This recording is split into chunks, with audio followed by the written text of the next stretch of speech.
Gold trusted gold buyers. మీరు తాకట్టు పెట్టిన బంగారాన్ని విడిపించి ఈ రోజు ఉన్న మార్కెట్ ధరకు కొనబడను. Welcome to iDream media. So జనరల్గా డయాబెటీస్ అండి, ఇంట్లో ఇద్దరు ఉంటే ఒకరికి డయాబెటీస్ అనేది ఉంటూ ఉంది. అయితే ఇది చలికాలం, ఈ సీజన్లో ఈ డయాబెటీస్ అనేది ఎక్కువ అవుతూ ఉంటుంది, షుగర్ లెవెల్స్ అనేవి ఎక్కువ అవుతూ ఉంటాయని చెప్తూ ఉంటారు. నిజమేనా ఇది? అయితే జనరల్గానే నైట్ ఈ షుగర్ లెవెల్స్ ఫ్లక్చుయేట్ అవుతూ ఉంటాయి. సో తీసుకునే ఆహారంలో జాగ్రత్తలు తీసుకోవాలి, డిన్నర్లో చాలా జాగ్రత్తలు తీసుకోవాలని చెప్తూ ఉంటారు. దీనిలో వాస్తవం ఎంత, పూర్తి వివరాలు తెలుసుకుందాం. ఈరోజు మనతో పాటు ఉన్నారు ప్రముఖ internal medicine specialist doctor Rajesh Chukkala గారు. డాక్టర్ గారు నమస్తే. నమస్తే డాక్టర్ గారు, ఎన్నో ఇంట్రెస్ట్ చేశాను మిమ్మల్ని ఈ షుగర్ గురించి. అయితే ఈ చలికాలము అంటే సీజన్కి షుగర్ లెవెల్స్ అనేవి మారుతూ ఉంటాయా? చలికాలంలో వాస్తవానికి ఎక్సర్సైజ్ అనేది చాలా మంది మానేస్తారు. ఫస్ట్ థింగ్, సో ఎక్సర్సైజ్ మానేసినప్పుడు వీళ్ళు చేసే పని ఏంటి? ఎక్కువసేపు పడుకోవడం. సో ఇండైరెక్ట్గా యాక్టివిటీ అనేది తగ్గిపోయింది. యాక్టివిటీ తగ్గిపోతూ చలికాలంలో కన్జంప్షన్ ఆఫ్ క్యాలరీస్ కూడా ఎక్కువగా ఉంటాయి, ఎందుకంటే ఆ ప్రిఫరెన్స్ అలా ఉంటుంది. సో ఎండాకాలానికి చలికాలానికి డిఫరెన్స్ ఏంటంటే వాటర్ తక్కువ తాగుతాం, సో స్టమక్ ఎంప్టీనెస్ ఎక్కువగా ఉంటుంది. సమ్మర్లో ఎక్కువ వాటర్ తాగుతాం, స్టమక్ ఫుల్నెస్ ఎక్కువ ఉంటుంది. సో ఆ కారణంగా ఇంకొద్దిగా ఎక్కువ తినడం అనేది సహజంగా జరిగే అంశం. సో ఈ కారణంగా షుగర్ అనేది ఎఫెక్ట్ అవుతుంది. ఓకే, జనరల్గా ఈ లెవెల్స్ ఉంటే ఇది నార్మల్ షుగరు అనడానికి ఏముంది డాక్టర్ గారు? ఎట్లా మనం చెప్తాము? సో స్ట్రిక్ట్ గైడెన్స్ ప్రకారం ఒక డయాబెటిక్ పర్సన్కి రికమెండెడ్ లెవెల్స్ ఆర్ 100 ఫాస్టింగ్ అనేది. ఆ ఫాస్టింగ్ అనే బ్లడ్ టెస్ట్ కూడా ఉదయాన్నే 6 నుంచి 7 గంటల మధ్యన చేసుకోవాలి, ఐడియల్గా 6 గంటలప్పుడు చేసుకోవాలి. తర్వాత ఆహారం తినిన తర్వాత 2 అవర్స్కి, ఆ ఫుడ్ తినిన తర్వాత 2 అవర్స్కి అరౌండ్ 160, 10± ఉంటే ఇది correct amount of sugar management. అయితే నేను జనరల్గా ఒక ఇలాంటి సెంటర్కి వెళ్ళినప్పుడు ఇంటర్వ్యూ కోసం వెళ్ళాను డాక్టర్ గారు. అక్కడ డాక్టర్ అడుగుతూ ఉన్నారు ఏంటంటే పేషెంట్ని, షుగర్ లెవెల్స్ ఎక్కువ వచ్చాయి, రాత్రి ఏం తిన్నావు అని. అంటే రాత్రి ఏం తిన్నది ఫాస్టింగ్ బ్లడ్ షుగర్ మీద చూపిస్తుందా ప్రభావం? సాధారణంగా ఇప్పుడున్న లైఫ్ స్టైల్స్లో వెస్టర్నైజేషన్ అనేది ఎక్కువగా కనిపిస్తుంది. సో ఆల్మోస్ట్ ఎవ్రీబడి కొద్దిగా లేట్గా పడుకుంటున్నారు. ఎవ్రీవన్, ఒకరని చెప్పడానికి లేదు, అందరూ కూడా లేట్గా పడుకుంటున్నారు. సో లేట్గా పడుకునే ప్రక్రియలో మనం చేసేది ఏంటంటే లేట్గా భోజనాలు తినడం కూడా. అండ్ లేట్గా భోజనం తినడమే కాకుండా కొద్దిగా high calorie food or consumption of calories కూడా ఎక్కువగా రాత్రులే. ఇప్పుడు ఎవరైనా డే టు డే యాక్టివిటీస్ తీసుకుంటే, ఎవరైతే కాన్షియస్గా లేరో పొద్దున మధ్యాహ్నం కన్నా రాత్రులు కాస్త ఫుడ్ కన్జంప్షన్ ఎక్కువగా ఉంటుంది. సో ఇవే కాకుండా మనం ఇదివరకు అనుకున్నట్టు మానసిక ఒత్తిడులు అనేవి పెరుగుతూ వస్తున్నాయి. ప్రతి ఒక్కరికి స్ట్రెస్ అనేది ఎక్కువ ఉంటుంది, నిద్ర అనేది లోపిస్తుంది. సో నేను చెప్పదలుచుకుంది, డయాబెటీస్ అనేది ఒక హార్మోన్ ద్వారా రెగ్యులేట్ అయ్యే కండిషన్. ఇంత చేంజెస్ వచ్చినప్పుడు ఈ హార్మోనల్ ఇంబ్యాలెన్స్ కూడా తప్పుదోవ పడుతుంది. ఆ కారణంగా ఈ ఫాస్టింగ్ షుగర్ అనేది ఫ్రీక్వెంట్గా ఎక్కువగా కనిపిస్తుంది. ఓకే, అయితే ఫాస్టింగ్ షుగర్ ఎక్కువగా కనిపిస్తే దాన్ని బేస్ చేసుకొని మందులు రాస్తారా, లేదంటే దానికి కూడా ఏమైనా 24 hours మానిటరింగ్ అట్లా ఉంటుందా డాక్టర్ గారు? ఇప్పుడు డివైజెస్ అనేవి చాలా వచ్చున్నాయి. ఇప్పుడు కంటిన్యూస్ బ్లడ్ షుగర్ మానిటరింగ్ అనేది చాలా కామన్గా వాడుతున్నాం. దీన్ని CGM అంటాం. ఈ CGM అనేది ఇప్పుడున్న అవైలబుల్ డివైజెస్లో కనీసం 14 రోజుల వరకు కంటిన్యూస్గా మానిటర్ చేసే విధంగా ఉంటుంది. ఏ టైంలో ఎక్కువ అవుతుంది, ఏ టైంలో తక్కువ అవుతుంది అన్ని డేటా చూపించేస్తూ మీకు అలారమ్స్ ఇస్తూ కూడా ఇది ఫంక్షనింగ్ అనేది జరుగుతుంది. సో అలాంటి దాన్ని డేటా తీసుకొని మేము ఈ లెవెల్స్ అనేవి అడ్జస్ట్ చేయడం జరుగుద్ది. ఈ ఒక్కరోజు పెరిగిందా, 10 రోజులు పెరిగిందా, కంటిన్యూస్గా ఎక్కువ ఉందా అనే దాన్ని బట్టి మనం మెడిసిన్ ఎలా విధంగా అడ్జస్ట్ చేయాలనేది. ఎందుకంటే ఇక్కడ జస్ట్ షుగరే కాదు, అసోసియేటెడ్. ఇప్పుడు సపోజ్ నిద్ర లోపించిన వల్ల షుగర్ పెరిగినప్పుడు నిద్రని టార్గెట్ చేయాలి, కానీ షుగర్ని కాదు టార్గెట్ చేయాల్సింది. సో ఏదైతే టార్గెటెడ్ ప్రాబ్లం ఉందో దాన్ని ఓరియంటెడ్గా ట్రీట్మెంట్ అనేది జరుగుతుంది. ఏది దీన్ని ట్రిగర్ చేస్తుంది అనేది దాని బేస్డ్, దాన్ని తగ్గించుకుంటే షుగర్ అనేది కంట్రోల్. అంటే జనరల్గా ఇప్పుడు మరి శీతాకాలంలో ఎక్కువగా షుగర్ లెవెల్స్ అనేవి ఫ్లక్చువేట్ అవుతూ ఉంటాయి, పెరుగుతూ ఉంటాయి అన్నప్పుడు జాగ్రత్తలు ఏం చెప్తారు డాక్టర్ గారు? సో మీ డైలీ యాక్టివిటీ ఏదైతే మేము రికమెండ్ చేస్తుంటామో అవి స్టాప్ చేయదు. That is the first thing. సరే ఇప్పుడు మీరు సంవత్సరం పొడుగుతా చేసి 2-3 నెలలు మానేసినప్పుడు మీ క్యాలరీ బర్నింగ్ కెపాసిటీ తగ్గినట్టే కదా. సో దాని కారణంగా షుగర్ అనేది వేరియేషన్స్ అనేవి వస్తున్నాయి కదా. తర్వాత కన్జంప్షన్ కూడా పెరుగుతుంది కదా. సో ఇవి కాకుండా ఆ న్యూట్రాలిటీ మెయింటైన్ చేస్తే ఆల్వేస్ ఐడియల్. ఎందుకంటే ఈ వింటర్ సీజన్ అన్నప్పుడు ఒక 4 months ఉందనుకున్నాం మ్యాక్సిమం ఎక్స్టెన్షన్. మరి 4 months is a bigger chunk. అంటే ఆ పీరియడ్ అనేది చాలా పెద్ద పీరియడ్. 4 months పీరియడ్ని రిలాక్సేషన్గా తీసుకోవడానికే లేదు. ఒకరోజు ఏదో ఒక పూటనో అంటే అది వేరు, కానీ మరి 120 రోజులు అంటే చాలా ఎక్కువగా స్పాన్. అందుకో బాడీ మీద స్ట్రెస్ ఎక్కువ ఉంటుంది, అవయాలు ఎఫెక్ట్ అవ్వడం జరుగుద్ది. పర్టికులర్గా ఆ సీజన్లో కొద్దిగా ఈ స్ట్రోక్లు, హార్ట్ అటాక్లు వచ్చేదానికి ఆస్కారం ఉంది. డయాబెటీస్ వల్ల కూడా స్ట్రోక్ వస్తుందా? 100%. Diabetes is the commonest reason for heart attacks in India. Commonest reason.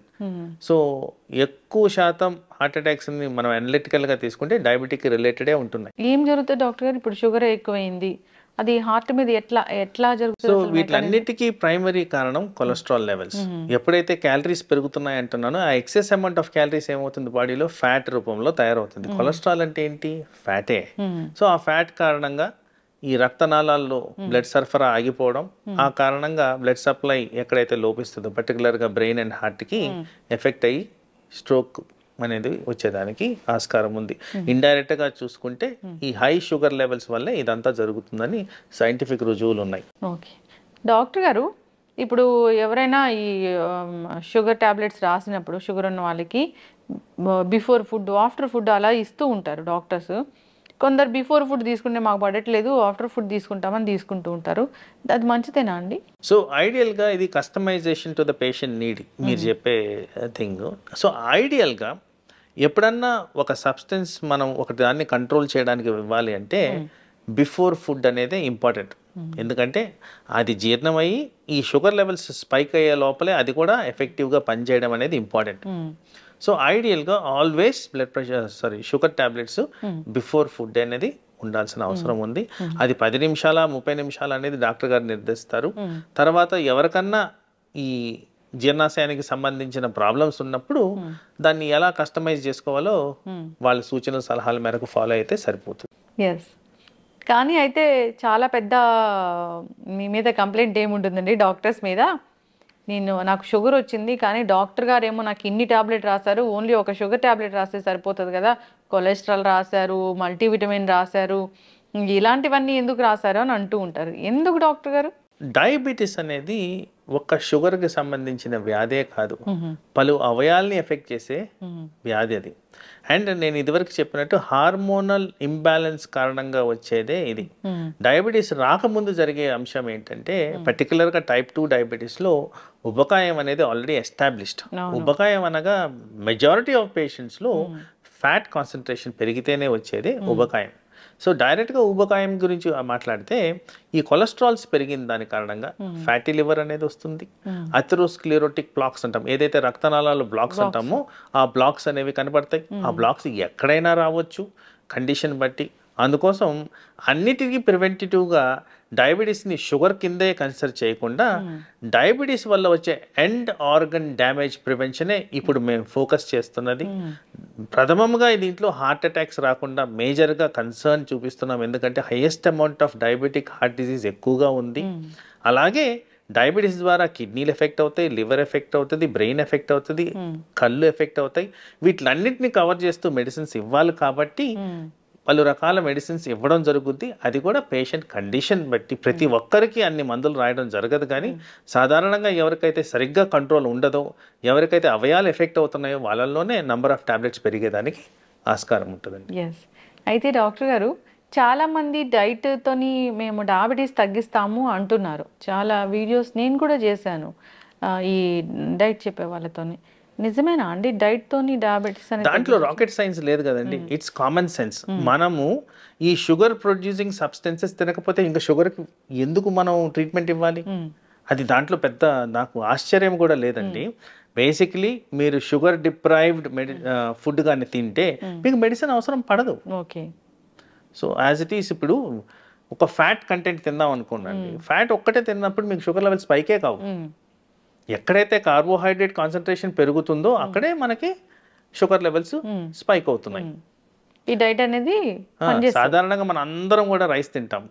Rice కారణంగా షుగర్ స్పైక్ అవుతుందని ఎస్టాబ్లిష్డ్ ఫ్యాక్ట్. దీంట్లో కూడా చాలా వ్యత్యాసం ఉందండి. ఈ సోనా మసూరికి బాస్మతి రైస్ కూడా చాలా తేడా ఉంది. సో ప్రతి రైస్ లోనూ షుగర్ లెవెల్స్ పెంచే తత్వం ఉంది. రైసే కాదు, ప్రతి సబ్స్టెన్స్ లైక్ చపాతి, వీట్, ప్రతి దాంట్లో ఉంది ఆ తత్వం. సో అందుకోసం మనం తినే కన్జంప్షన్ ఎంత ఉంది, మన బాడీలో ఎలా ఇన్సులిన్ సెక్రీట్ అవుతుంది, ఇలాంటి వాటి కారణంగానే ఈ షుగర్ అనేది రెగ్యులేట్ అవుతుంది. సో ఇది రెడ్యూస్ చేస్తున్నారంటే ఆఫ్ కోర్స్ వాళ్ళు కానీ కార్బోహైడ్రేట్స్ మానిపిస్తే అవసరం ఉండదు, దాంట్లో పెద్ద డిస్కషన్ లేదు కదండి. అంటే సైంటిఫికల్ గా అది ప్రూవెన్ అయిందా లేదా అట్లేం లేదు. డయాబెటీస్ ఉన్న వాళ్ళు డైట్ కూడా పాటిస్తూ మందులు వాడాల్సిందేనా? అంటే కార్బోహైడ్రేట్స్ తినకపోతే మందులు వాడాల్సి వస్తుంది. మరి అది కార్బోహైడ్రేట్ రిలేటెడే ఉంటుంది. అది చాలా అంటే కన్ఫ్యూజన్ ఉంది డాక్టర్ గారు. ఈ డైట్ తీసుకోమంటారు, డయాబెటీస్ తగ్గిస్తామంటున్నారు. ఒకవైపు డాక్టర్లు ఏమో మందులు కూడా వాడాలి, ఈ డైట్ కూడా పాటించాలని చెప్తారు. ఇప్పుడు నేను మీకు ఎగ్జాంపుల్ చెప్పాను. ఇప్పుడు ఓన్లీ ఫ్యాట్ తినమని చెప్తాను. ఓన్లీ ఫ్యాట్ తినమంటే దానికి వచ్చే అనర్థాలు నేను మిమ్మల్ని అడుగుతాను. ఇప్పుడు మీరు చెప్పండి, ఒక కామన్ పర్సన్ లాగా ఎక్కువగా ఫ్యాట్ తింటే ఏమవుతుందండి బాడీలో? యూరిక్ యాసిడ్ లెవెల్స్ పెరుగుతాయి. యూరిక్ యాసిడ్ వల్ల కిడ్నీలు డ్యామేజ్ అవుతాయి, కొలెస్ట్రాల్ పెరుగుద్ది. కొలెస్ట్రాల్ కారణంగా మన బాడీలో అవయాలన్నీ దెబ్బతింటాయి. మరి ఇవన్నీ ఎఫెక్ట్ అవుతున్నప్పుడు మరి వాటిని ఎవరు మానిటర్ చేయాలి? సో బ్యాలెన్స్డ్ ఫుడ్ అనేది ఇంపార్టెంట్. సో ఎప్పుడో ఎస్టాబ్లిష్ అయిన ఆల్గోరిథం ఏంటంటే balanced food, adequate amount of nutrients, adequate amount of carbohydrate, adequate amount of fat and protein అన్ని కలిపి ఉన్నవే అది బ్యాలెన్స్డ్ డైట్. అయితే కస్టమైజేషన్ మన కంట్రీలో ఎక్కడ జరుగుతుందంటే కార్బోహైడ్రేట్ మనకి బాడీకి సూట్ కావట్లేదు. ఎందుకంటే ఏషియన్ సబ్సెట్ ఆఫ్ పాపులేషన్ లో ఒక టైప్ ఆఫ్ జెనెటిక్ పాపులేషన్ ఉంది, దీంట్లో షుగర్ కి సెన్సిటివిటీ ఎక్కువగా ఉంటుంది, వీళ్ళలో డయాబెటీస్ ఎక్కువగా వస్తుందని ఎస్టాబ్లిష్డ్ ఫ్యాక్ట్.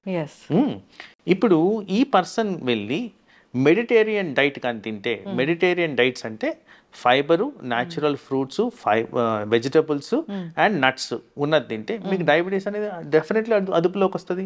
సో ఇవి మీరు కన్సిడర్ చేసుకుంటే దీంట్లో ఎక్కడ మీకు కార్బోహైడ్రేట్ సోర్స్ ఉందండి? ద మేజర్ కెలామిటీ మన దగ్గర జరిగేది consumption of rice in highest amounts.